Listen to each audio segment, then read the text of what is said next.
think about it. All of the stuff that we're going through, and all of us are going through it right now, it has a name, and it's called VUCA. Today and in the future, it's VUCA. We are in a VUCA world now, and it is accelerating.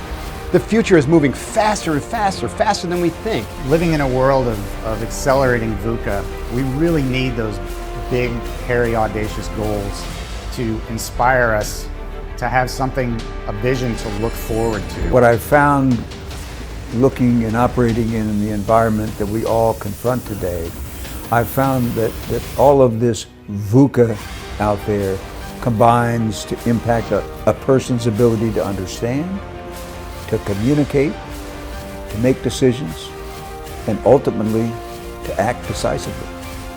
And to succeed today, you have to act.